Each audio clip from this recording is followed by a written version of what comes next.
안녕하세요. 대치동 빅마우스입니다. 자, 여러분들 잘 지내셨죠? 일주일 정도 만에 인사를 드립니다. 일주일 동안 앞으로 여러분들께 어떤 정보들을 전해드릴지 조금 구상을 하고 계획을 짜는 시간을 보냈습니다.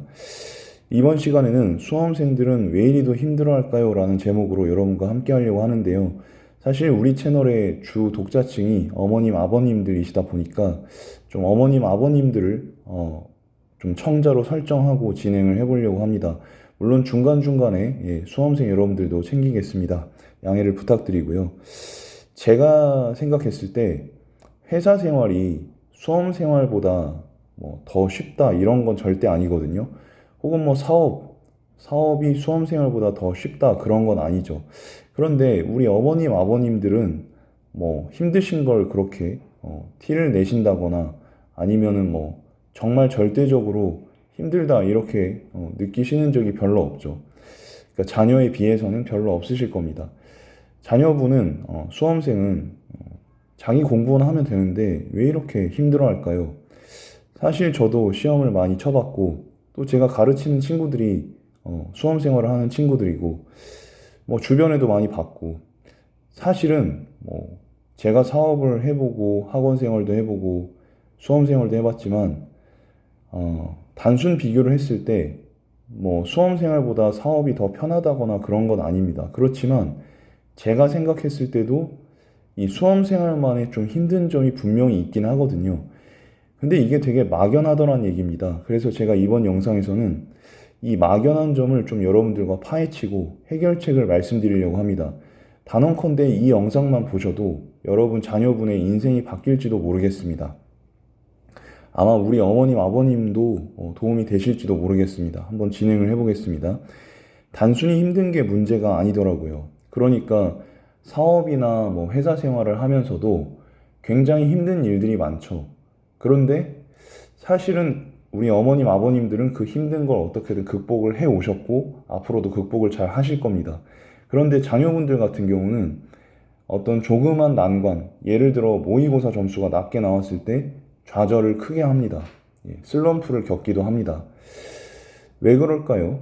절대적으로 뭐 수치를 매겨보면 뭐 모의고사 점수가 낮게 나왔다거나 뭐 슬럼프가 왔다거나 이런 건뭐 사업이 실패했다거나 아니면 승진에 실패했다거나 이런 것보다는 훨씬 수치가 낮을 것입니다. 그렇지만 뭔가 겉으로 볼 때는 얘네들이 더 많이 힘들어하는 것 같단 말이죠.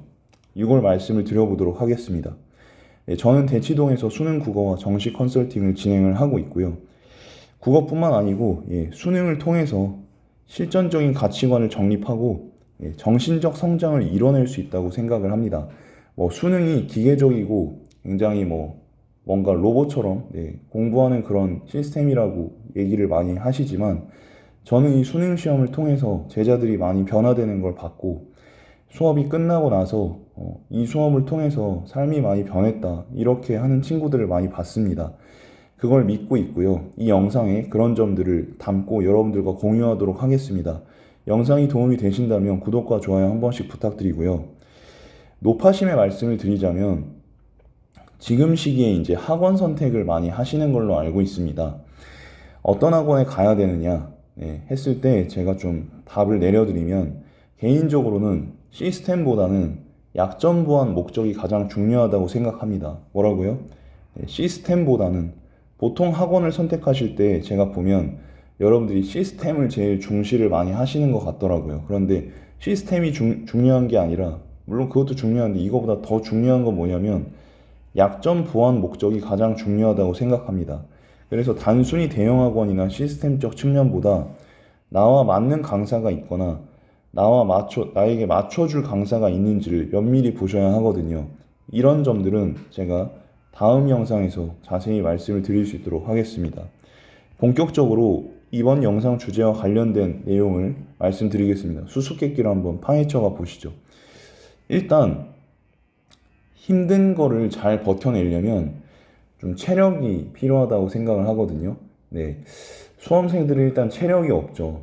그래서 뭔가 제가 맨 처음에 가설을 세웠을 때는 힘들 때는 체력적으로도 힘들 것이다. 그러니까 정신적으로 힘들 때는 체력적으로도 힘들 것이다. 이런 생각을 했어요. 어, 그런데 제가 이제 정신적으로 힘들었을 때를 떠올려 보니까 일단 군대에 있을 때 저는 좀 힘들었던 것 같고요. 그리고 학원 일이 정말 너무 바쁘고 많아서 뭐 계속 이제 밤을 샌다거나 잠을 별로 자지 못할 때, 요때 좀 힘들어했던 것 같습니다. 이때 당연히 체력도 부족했겠죠. 그런데 체력이 부족해서 정신적으로 힘들었는지, 정신적으로 힘들어서 체력이 부족했는지, 그 선후 관계를 처음에는 좀 알기가 어려웠습니다. 그런데 생각에 생각을 거듭하고 나서 보니까 사실 군에 있을 때, 그리고 학원 일이 너무 바쁘고 많을 때, 그때 이제 소모되었던 체력의 정도하고 사회에 있을 때, 그러니까 예컨대 제가 놀 때 뭐 이틀 동안 밤을 새서 놀 때, 뭐 축구도 하고, 운동도 하고, 뭔가 술도 마시고, 격렬하게 이제 놀았을 때, 그때 체력하고 학원 일을 할 때를 비교하면 사실은 놀 때 체력이 더 많이 소모되는 거 아니겠습니까? 뭐 군대에 있을 때 같은 경우도 뭐 저는 공군을 나왔으니까 공군 같은 경우는 육체적으로 그렇게 힘든 게 별로 없잖아요. 그래서 한 번 더 생각을 해보니 사실은 체력적으로 힘들어서 내가 정신적으로 힘들다 이거보다는 정신적으로 힘들어서 정신적으로 힘들어서 체력적으로 힘든 것이다 라는 가설을 내렸습니다. 물론 뭐 육체에 있어서 질병이 있다거나 뭐 이런 게 있으면 당연히 체력적인 걸로 인해서 정신적인 게 힘들 수 있습니다만 육체가 건강하다는 전제 하에서 본다면 정신적인 것이 체력적인 것보다 좀 더 우선되는 게 아닌가 이런 생각을 해봤습니다. 이건 뭐 저의 가설인데요. 얼추 맞는 것 같긴 해요.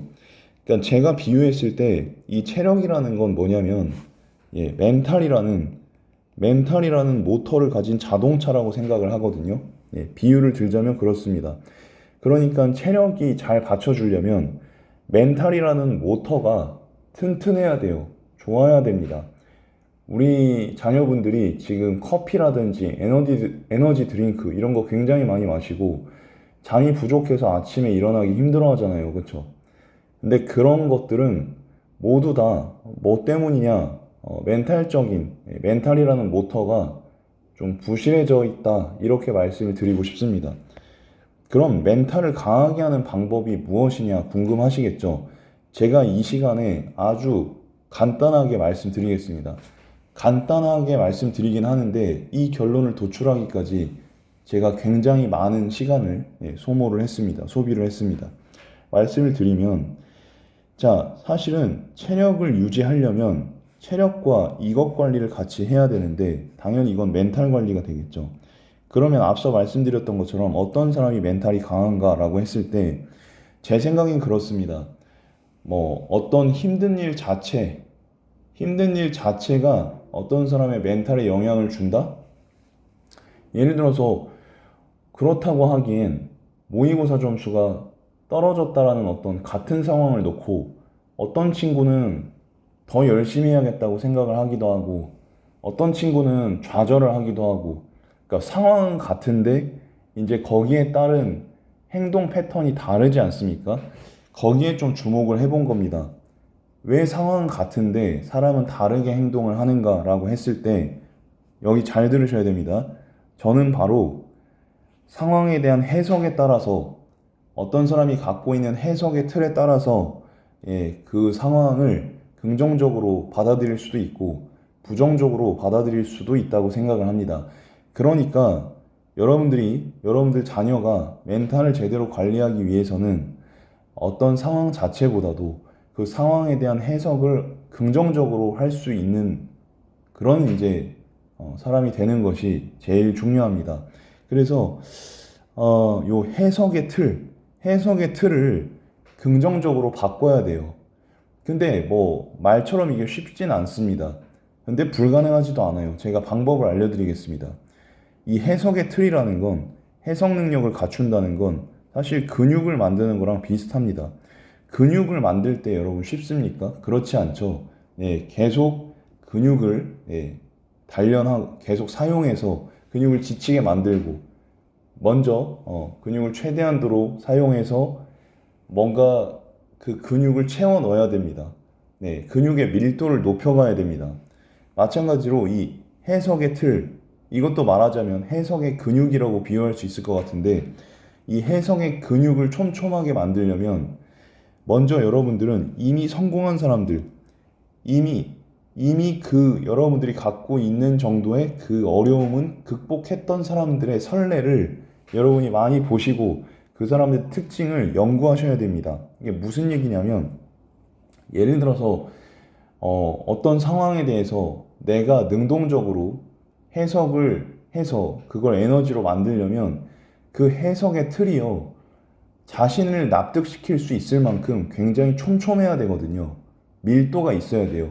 그 해석에 있어서 뭔가 어정쩡한 부분이 있어서는 안 돼요. 왜 그러냐면 어정쩡한 부분이 있으면 스스로가 납득을 못하니까 거기서 이제 불안감이 생기고 그걸 온전히 믿지 못하게 됩니다. 그러니까 뭔가 그냥 외부에서 긍정적으로 생각해라, 그래서 긍정적으로 생각하려고 한다고 칩시다. 이런 경우에 잘 안 돼요. 왜냐하면 자기 스스로 그 해석의 밀도를 촘촘하게 좁혀가려고 노력한 게 아니고 그냥 남들이 외부에서 긍정적으로 하라니까 자기가 어떤 생각 없이 무비판적으로 수용하고 억지로 그걸 하려고 하는 거거든요. 근데 어느 순간 그렇게 하려다 보면 왜 긍정적으로 생각해야 되지? 나는 지금 엄청 힘든데. 이런 식으로 사고과정이 전개가 되게 됩니다. 그런 게 있기 때문에 저는 중요한 것은 본인이 스스로 깨달아야 된다고 생각을 하고요. 물론 저도 수업 시간에 이런 이야기들을 굉장히 많이 해주지만 최대한도로 본인 스스로, 수험생 본인이 스스로 깨달을 수 있도록 유도를 많이 해주는 편입니다. 여러분들께서도, 이 영상을 보시는 구독자분들께서도 스스로 본인이 이런 해석의 밀도를 높여갈 수 있도록 노력하셔야 된다. 사실은 그게 나중에 여러분들 인생 살면서 우리 수험생들 얘기하는 겁니다. 부모님 말고요. 수험생들에게 있어서 굉장히 큰 도움이 될 거란 얘기죠. 그래서 뭐 합격 수기를 많이 보셔도 좋고 성공 사례를 보셔도 좋고 유튜브에 힘든 일을 극복했던 영화 배우의 일화들을 보셔도 좋은데, 여기서 중요한 건 뭐냐면 그거를 정리를 해야 돼요. 정리를 해서 이 공통점을 뽑아내는 것이 무엇보다 중요합니다. 공통점을 뽑아내는 것이 무엇보다 중요합니다. 예. 대부분의 자기계발서들도 이러한 절차를 거쳐서 이제 서술이 되거든요. 그러니까 사실상 여러분들이 이런 말 많이 들어보셨을 거예요. 성공파리. 예, 성공파리. 성공파리라는 말이 왜 생겼느냐? 사실은 여러분들이 스스로 그걸 연구하기 싫어서 다른 사람이 연구한 걸 그걸 통해서 좀 편하게 가려고 하다 보니까 뭔가 이제 그런 좀 그걸 악용하는 사람들이 생겼다고 생각을 하거든요. 그러니까 어쨌든 제가 말씀드리려고 하는 건 스스로 연구를 하는 게 제일 중요하다. 예, 해석의 틀을 얻는데 뭐 이 정도 노력쯤은 여러분 기울이셔야 되지 않겠습니까? 그래서 여러분들이 좋아하는 분야, 예를 들어 영화 배우면 영화 배우, 뭐 아이돌이면 아이돌, 뭐 위인이면 위인, 아니면 만화가면 만화가, 만화 캐릭터여도 좋습니다. 만화 캐릭터 같은 경우도 괜찮은데 그 이유가 뭐냐면 어쨌든 나름대로 타당한 현실 세계를 반영한 만화일 때는 괜찮은데 현실 세계의 어떤 그런 진리를 반영했다라고 하면, 예를 들어서 성장 만화 이런 거 있잖아요. 노력하면 더 발전하고 강해지는 뭐 그런 거에 있어서는 그걸 성취한 캐릭터들을 뭐 이렇게 원피스의 루피라든지 뭐 나루토의 나루토라든지 뭐 이런 친구들을 분석해 보시는 것도 괜찮아요. 자, 어쨌든 제가 핵심을 말씀드리긴 했습니다. 근데 이제 마지막 남은 건 뭐냐면 자동차가 아무리 좋고 멘탈이라는 모터가 갖춰지더라도 이것이 없으면 자동차는 굴러갈 수 없죠. 그게 뭐다? 예, 좋은 석유입니다. 좋은 석유. 그럼 이 좋은 석유가 무엇이냐? 좋은 석유는 뭐냐면 바로 네, 목표가 있을 때, 목적지가 있을 때 우린 자동차를 탑승하잖아요. 자, 마찬가지로 우리라는 자동차, 즉 체력과 멘탈과 이렇게 이루어진 자동차는 목표가 있어야 돼요. 근데 단순히 막연한 목표, 그냥 일반적인 목표가 아니라 아주 양질의 목표가 필요합니다. 이 양질의 목표는 여러분이라는 자동차에 있어서 아주 좋은 석유가 될 것이라고 생각을 하거든요. 이때 목적지에도 레벨이 있습니다. 레벨.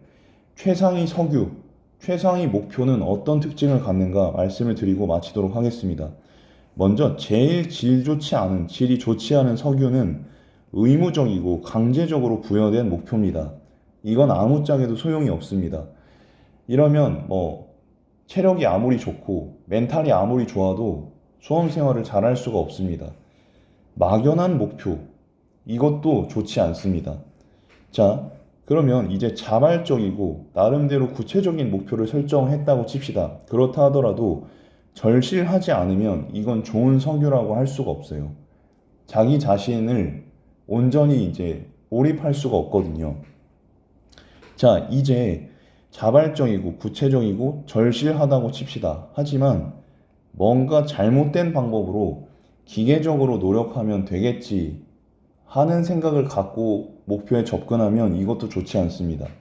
최상위 목표는 어때야 돼요? 자발적이고 구체적이어야 되고 절실해야 되고, 이때 절실하다라는 건 여러분이 아침에 자다가 이 목표, 여러분이 생각하는 목표를 생각하면 벌떡벌떡 일어날 정도의 그런 절실함이 있어야 됩니다. 여러분은 그 정도로 대학을 가고 싶은가요?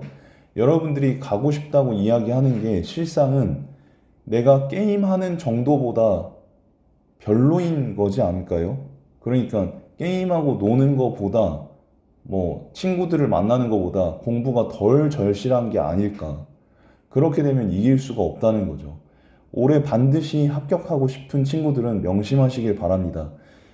올해에 있어서 여러분들이 가장 절실해야 되는 목표는 말씀을 드리지 않아도 무엇인지 알 거라고 생각합니다. 잘 조절하시면 좋겠고요. 그리고 기계적인 노력이 아니라 능동적인 문제를 해결해 나가는, 그때그때 문제 해결 능력을 가지고 해결해 나가고 성취감을 느끼면서 가는 그러한 목표가 최상위 석유다, 이렇게 말씀드릴 수 있겠습니다. 정리를 하자면 먼저 체력이라는 자동차를 갖춰야 되는데 일단 건강하다면 이건 큰 문제가 없습니다. 산책을 한다거나 계단을 오른다거나 이런 정도로도 충분하고요. 진짜 중요한 건 멘탈이라는 모터를 갖추셔야 되는데, 멘탈을 업그레이드 하려면 해석의 틀을 갖추셔야 되고, 해석의 틀은 여러분이 능동적인 연구를 통해서 해석의 근육을 촘촘하게 채워가야 된다 말씀을 드렸고요. 마지막으로 멘탈까지 갖췄다면 이제 최상급의 연료가 필요한데, 이 연료는 바로 양질의 목표다. 양질의 목표라는 건 자발적이고 구체적이며 절실해야 되고 능동적으로 문제를 해결해 나갈 의지가 있으며 그 해결 전략을 갖추고 있어야 되고, 이걸 통해서 성취를 해나가는 작은 성취 경험을 누적해 갈 수 있는 그런 목표를 계속 운영해야 여러분들이 올해 반드시 합격할 수 있다는 것입니다. 어려운 내용이 있으시면 댓글 달아주시면 제가 다시 영상으로 만들어 드릴 테니까 댓글 달아주시고, 이 부분들을 꼭 적용해서 여러분들의 삶이 올 한 해가 바뀔 수 있는 그런 2024년이 됐으면 좋겠습니다. 벌써 3분의 1이 갔습니다. 얼마 남지 않았으니까 함께 전력을 다해서 뛰어봅시다. 감사합니다.